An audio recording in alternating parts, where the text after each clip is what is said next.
নতুন সরকার গঠন করা হয়েছে আজকে, যেখানে শিক্ষা মন্ত্রণালয়ের দায়িত্বে পেয়েছে ২ জন। এখন এই জায়গায় অন্তর্বর্তীকালীন সরকার কি তোমাদের অটোপাস দিবে, এই প্রশ্নটা আমাকে অনেকেই করছো।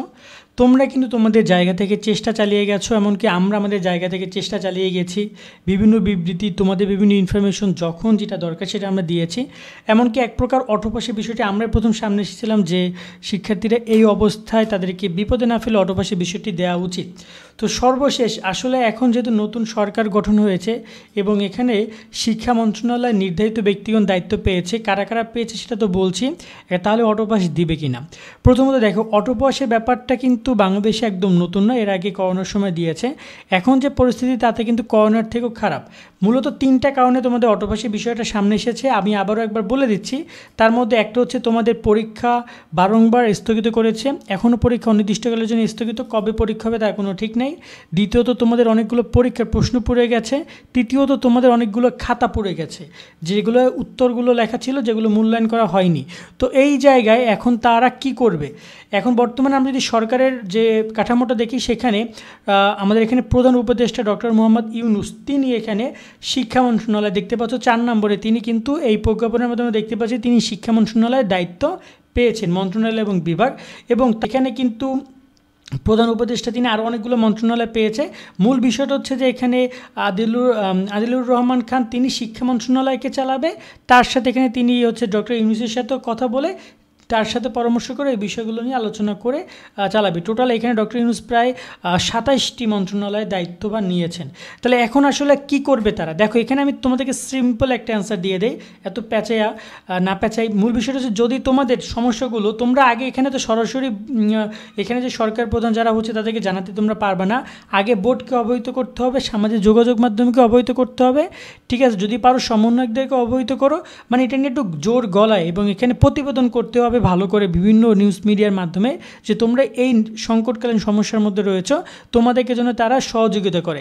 সেই কথা যদি তোমরা প্রচার করতে পারো এবং বোর্ড যদি এই বিষয়গুলো শিক্ষা মন্ত্রণালয় বা বোর্ড যদি তাদের কাছে উপস্থাপন করে, তারা তো এই পরীক্ষা নিয়ে অবশ্যই এই যে ডক্টর ইউনূস শিক্ষা বোর্ডের চেয়ারম্যান এবং প্রত্যেকটা শিক্ষা বোর্ডের সচিব রয়েছে যারা, সবার সাথে বসবেন, তারা বসে তোমাদের এই অটোপাস নিয়ে বা তোমাদের পরীক্ষা নিয়ে আলোচনা করবে, করে তারা কিন্তু সিদ্ধান্ত দিবে।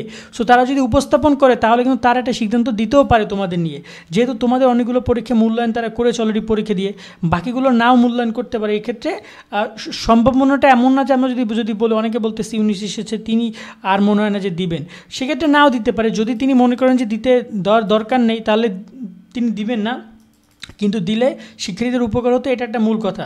দ্বিতীয়ত যে বিষয়টা, যদি তিনি না দেন তাহলে তো পরীক্ষা অংশগ্রহণ তোমাদেরকে করতে হবে। সেই জায়গায় আমি বলবো যে তোমরা তোমাদের জায়গা থেকে চেষ্টা চালিয়ে যাও, যেহেতু এখন পর্যন্ত পরীক্ষায় কোনো খোঁজখবর নাই, সেক্ষেত্রে বিশ্ববিদ্যালয় ভর্তি নিয়ে প্রস্তুতি নিতে বলবো, সেগুলো তোমরা নিয়ে যাও। আর হচ্ছে যে দেখো এখানে তারা নতুন করে আর কি বলে বা কি করছে, তার সিদ্ধান্ত হয়তো বা এই সামনের সপ্তাহে, আজকে শুক্রবার, শনি রবি মানে এই সামনের সপ্তাহে একটা মিটিং করবে তোমার শিক্ষা মন্ত্রণালয়ের সাথে, যাতে করে শিক্ষা প্রতিষ্ঠানের পরিবেশটা ফিরে আসে এবং সেখানে তোমরা আরও ভালোভাবে বিষয়গুলো ক্লিয়ার হবে এবং এ ব্যাপারে সিদ্ধান্ত হবে। হয়তো সর্বোচ্চ 3 থেকে 4 দিনের মধ্যে তোমরা সিদ্ধান্ত পাবে, এর আগেও পেতে পারো।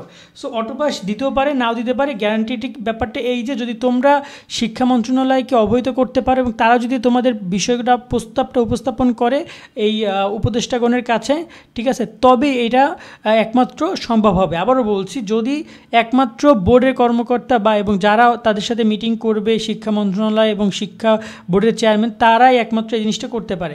সো তোমরা একটু এটা নিয়ে সামাজিক যোগাযোগ মাধ্যম সব বিভিন্ন জায়গায় কথা বলে দেখতে পারো যে তারা কোনোভাবে তোমাদেরকে সহযোগিতা করছে কি না।